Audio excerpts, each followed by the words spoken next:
Hiram Aviv. El arte real.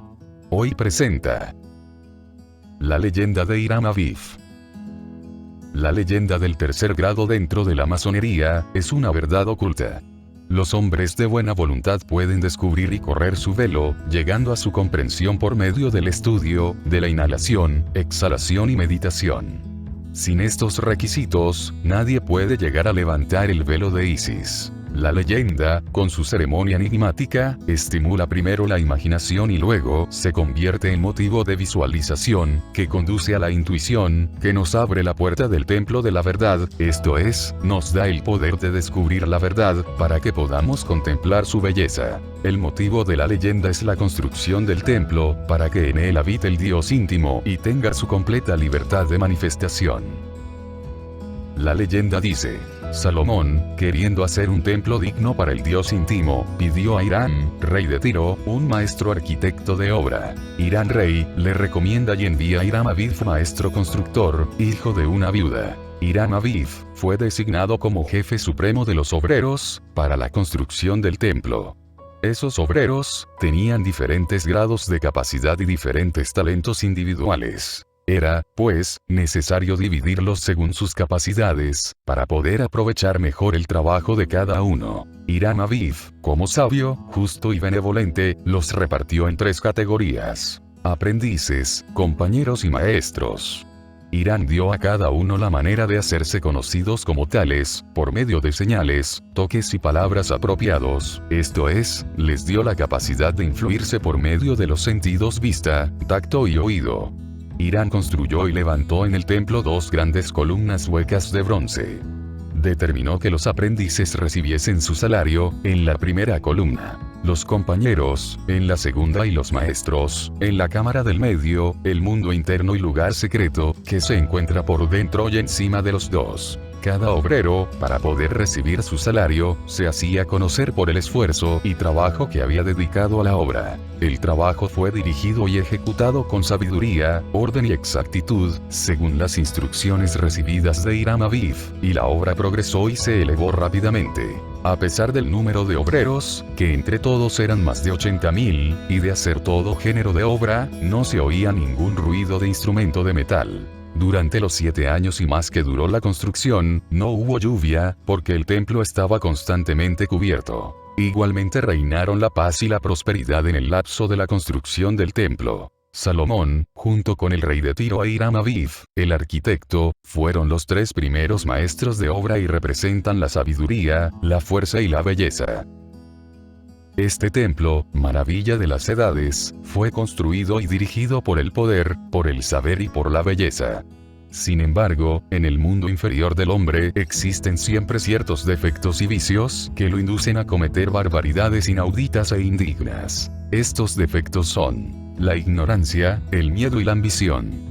La ignorancia es un defecto que hace al hombre creer que sabe y no desea aprender nada. Miedo elimina del corazón del hombre la fe en su Dios íntimo y en sus guías, y la ambición es la hija del egoísmo, que exige todo para sí, sin merecimiento. Pues bien, tres obreros de la clase de los compañeros, juzgándose merecedores y dignos de ser maestros, y queriendo serlo por la fuerza, como sucede con todos los ignorantes, tramaron una conspiración para apoderarse, por la violencia, de la palabra sagrada y de las maneras con que se reconocía a los maestros. Esta trinidad de vicios, ignorancia, miedo y ambición, siempre quiere obtener lo que el hombre no merece del mundo espiritual y material. Estos tres malvados vicios, compañeros del hombre, que amenazan todas las conquistas y esfuerzos espirituales, trataron de conseguir la complacencia de otros compañeros y vicios, dentro del hombre. Lograron convencer a otros 9 compañeros, pero estos últimos desistieron en el último momento, porque fueron perturbados por el remordimiento. Quedaron solos los 3 cómplices y, urdiendo el crimen, resolvieron obtener por la fuerza la palabra, tomándola del mismo Hiram. Los 3 esperaban a Hiram Aviv, a quien, por su bondad, pretendían intimidar. Escogieron el mediodía como el momento más propicio, dado que a esa hora, Hiram Aviv acostumbraba visitar y revisar el trabajo y elevar sus oraciones, en tanto los demás descansaban. Los 3 se dirigieron hacia las 3 puertas del templo, que en aquel momento estaban desiertas, porque todos habían salido para entregarse al descanso. Cuando Hiram Abiv terminó sus oraciones, quiso atravesar la puerta del sur. El compañero que se hallaba apostado ahí, lo amenazó con su regla de 24 pulgadas, pidiéndole la palabra y la señal del maestro. No obstante, el maestro le respondió: trabaja y serás recompensado. Viendo la inutilidad de su procedimiento, el compañero ignorante le golpeó fuertemente con la regla. Y, habiendo levantado el maestro el brazo derecho para detener el golpe dirigido hacia su garganta, este impactó sobre el hombro derecho y le paralizó el brazo. Entonces, el maestro se dirigió hacia la puerta de occidente y allí, el segundo compañero le exigió, como el primero, la palabra y la señal del maestro y recibió la misma respuesta: trabaja y obtendrás. Entonces, con la escuadra de hierro, el compañero le descargó un fuerte golpe en el pecho, que le dejó medio aturdido. Hiram se encaminó entonces hacia la puerta de oriente, donde le esperaba el tercero y el más malintencionado de los tres, que es el egoísmo, quien, al recibir la misma respuesta del maestro, le asestó un golpe mortal en la frente, con el mazo que llevaba consigo. Cuando se encontraron nuevamente los tres, comprobaron que ninguno poseía ni la señal ni la palabra. Se horrorizaron por el inútil crimen y no tuvieron otro pensamiento que el de ocultarlo y hacer desaparecer los vestigios. Y así, por la noche llevaron el cadáver de la víctima en dirección a occidente y lo escondieron en la cumbre de una colina cercana al lugar de la construcción. Cuando Hiram Abiv no acudió al lugar de trabajo, todos quedaron perplejos, presagiando una desgracia. Terminó el día y el arquitecto no apareció. Entonces, los 9 compañeros que se habían opuesto a la empresa de los 3 malvados, decidieron revelar a los maestros lo ocurrido. Fueron conducidos a la presencia de Salomón, quien, después de haber escuchado el relato de los 3 maestros y de los 9 compañeros, ordenó a los 3 primeros que formasen 3 grupos y que, cada uno de ellos se juntase a uno de los grupos de compañeros, procediesen a escudriñar los territorios y regiones de Oriente, Occidente y Sur, en busca del gran maestro y arquitecto, de los 3 compañeros, así como de la palabra perdida, la misma que ni el mismo Salomón conocía y que se había perdido con la desaparición de Hiram Abiv. Lo buscaron inútilmente durante 3 días, pero en la mañana del 4.º día, uno de los maestros que, junto con sus compañeros del grupo, se había dirigido hacia el occidente, hallándose sobre las montañas del Líbano, buscando un lugar donde pasar la noche, oyó voces humanas en una caverna. Eran los 3 compañeros asesinos. Estos vieron al maestro visitante hacer las señales de castigo, señales que fueron adoptadas después para los 3 grados, como medio de reconocimiento. Los 3 delincuentes escaparon por la otra salida que tenía la caverna y nadie después pudo encontrar sus rastros. Regresando a Jerusalén, en la noche del 6.º día, uno de los 3 viajeros se dejó caer, extenuado, sobre un montículo próximo a la ciudad. Entonces observó que la tierra estaba recientemente removida y de ella emanaba el olor putrefacto de los cadáveres. Comenzando a excavar, llegaron a palpar el cuerpo, pero, como era de noche, no se atrevieron a continuar sus investigaciones. Por ese motivo recubrieron el cadáver y colocaron sobre el montículo un ramo de acacia, especie de árbol común, cuyas flores y hojas son sempiternas o siempre vivas. Al día siguiente relataron su descubrimiento a Salomón. Este hizo la señal y pronunció la palabra, que pasaron a ser usados después como señales de socorro. Enseguida encargó a los 9 maestros que fueran a reconocer si se trataba de Hiram Abiv y que buscaran sobre él las señales de reconocimiento, las cuales quedaron fijadas por las palabras que fueron pronunciadas en el momento en que fue levantado el cuerpo de la sepultura. Así lo hicieron y, al ver la frente ensangrentada, cubierta por un delantal y sobre el pecho la insignia del grado, hicieron la señal de horror, que quedó como señal de reconocimiento entre los masones. Como con todas las leyendas y fábulas escogidas para transmitir una verdad a las generaciones venideras, su significado es múltiple. Sin embargo, lo único que importa al maestro masón es el significado interno y personal, o individual. Hiram es el sol, es su yo superior, es el espíritu divino dentro del cuerpo del hombre, es el ideal de todo ser que viene a este mundo. En fin, es el hombre. Ese hombre Dios se encuentra, continuamente, por medio de su mente objetiva, amenazado por la ignorancia, por el fanatismo y la ambición, que lo dominan e impiden el progreso. No obstante, el hombre nace y está obligado a construir y dirigir el templo de la vida y a hacer de él el templo vivo de Dios, o levantarlo para gloria del gran arquitecto del universo, expresando en su obra, sabiduría, poder y amor. Pero nuestras bajas tendencias y pasiones están siempre a la expectativa y matan, dentro de nosotros, la voz de la conciencia, la voz de lo íntimo, nuestro único guía, y así se verifica en nosotros la simbólica muerte de Irán, o el adormecimiento del yo superior, cuyo elevado ideal dirige nuestra vida a un fin superior.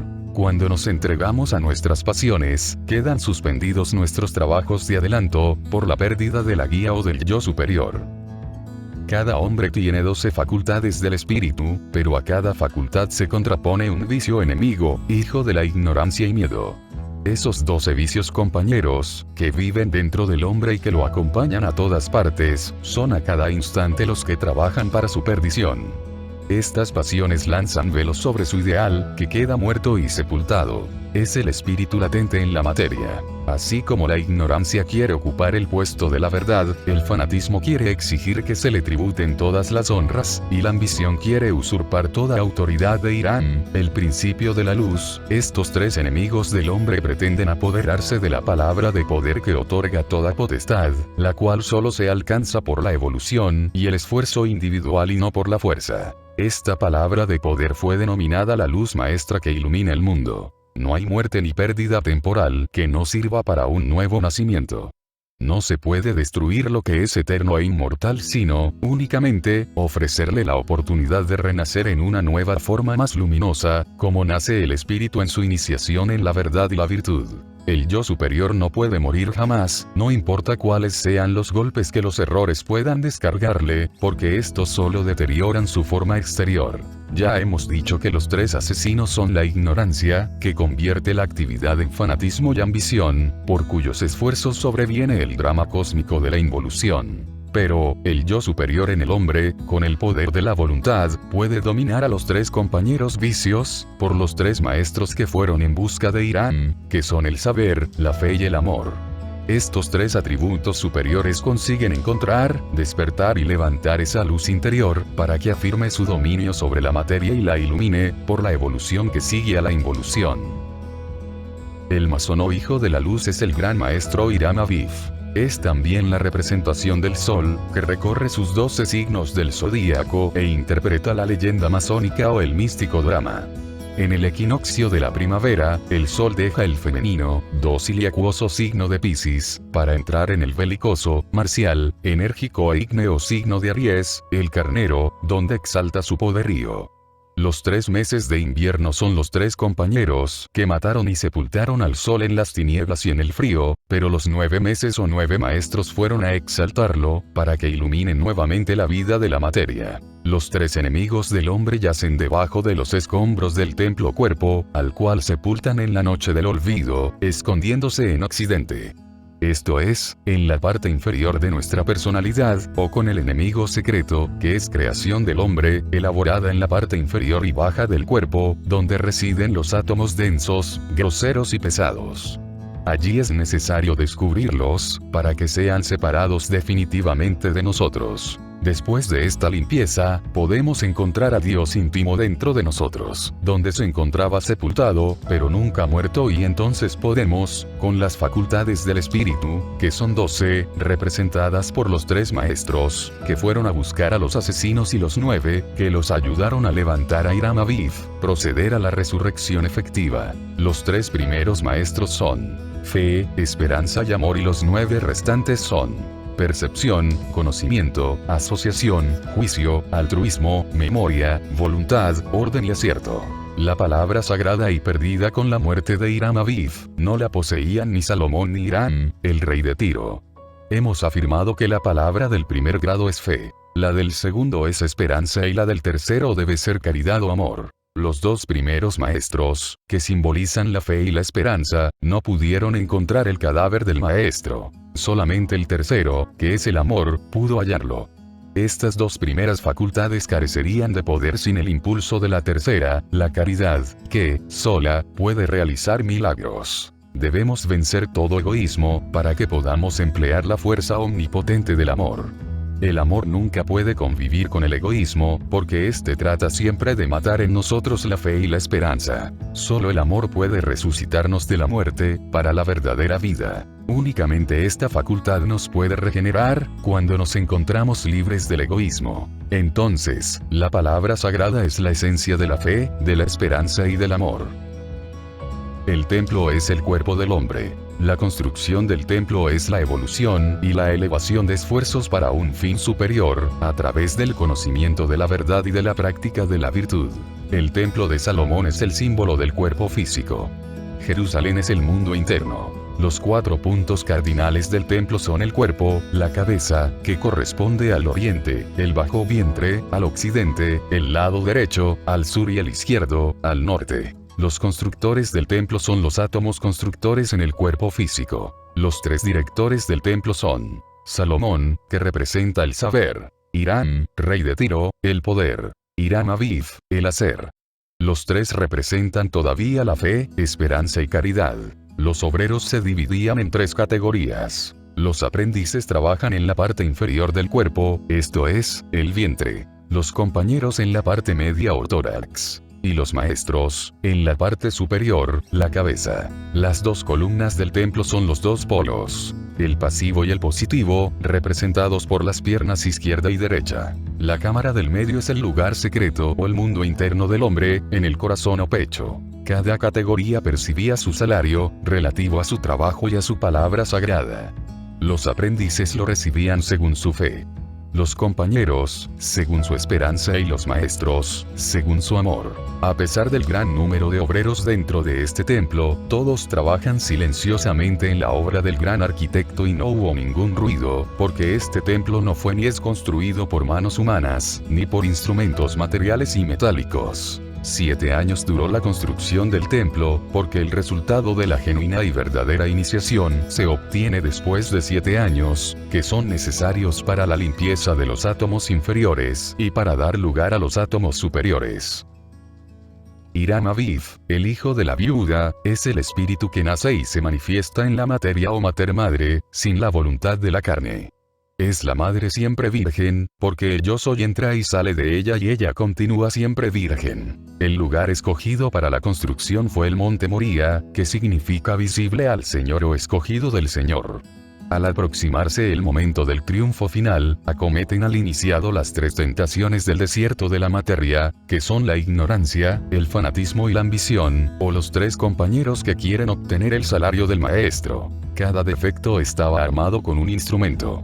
La ignorancia atacó el lado derecho, que proyecta el poder positivo, con una regla de 24 pulgadas, que representa el día de 24 horas hiriendo la mano de Hiram Aviv, inutilizó la obra o el instrumento de la obra. El fanatismo golpeó el corazón con la escuadra, que es el símbolo del hombre inferior, dominado por su fanatismo.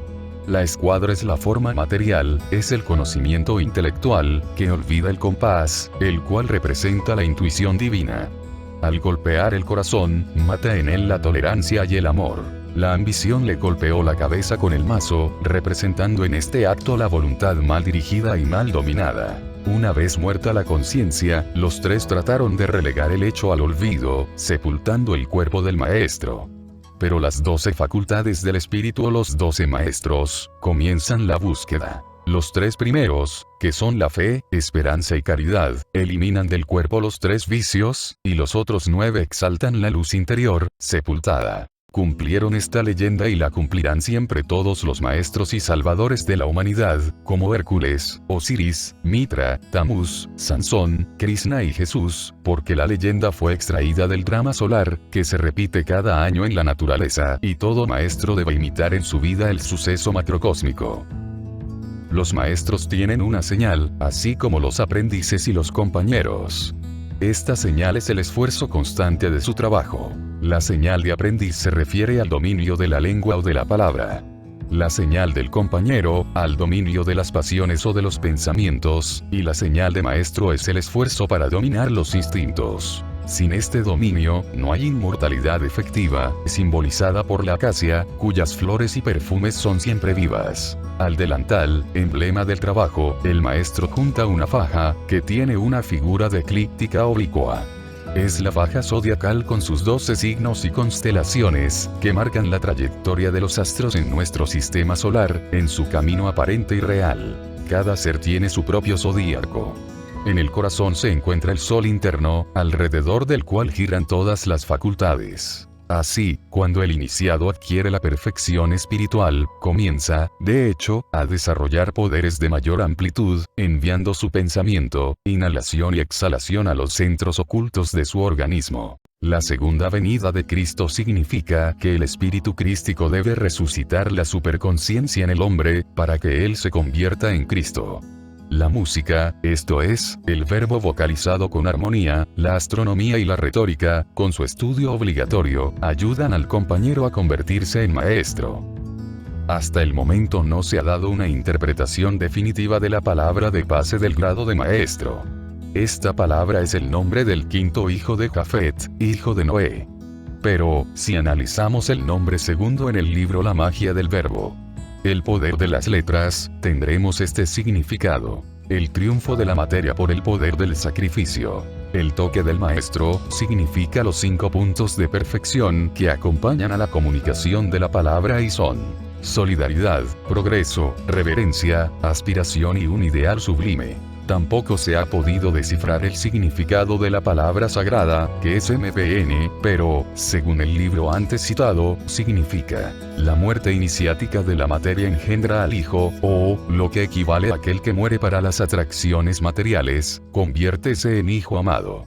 La palabra perdida es la palabra vivificadora y el verbo creador, que el hombre perdió desde el pecado original, esto es, desde el momento en que comenzó a alimentarse con los frutos indicados por su mente objetiva. El maestro debe descender al infierno o a la tumba de Irán, en busca de esta palabra perdida. Pues bien, la palabra perdida es aquella que solamente sale de la boca de Dios u hombre Dios, que puede emitir aquella milagrosa palabra, es aquel que venció al vicio con la virtud, el error con la verdad, el egoísmo con el amor y el sacrificio. Una vez que ha llegado el maestro a este grado de perfección, ya puede comenzar a buscar con los 9 maestros aquella palabra perdida, que ocupó y ocupa la mente de los sabios.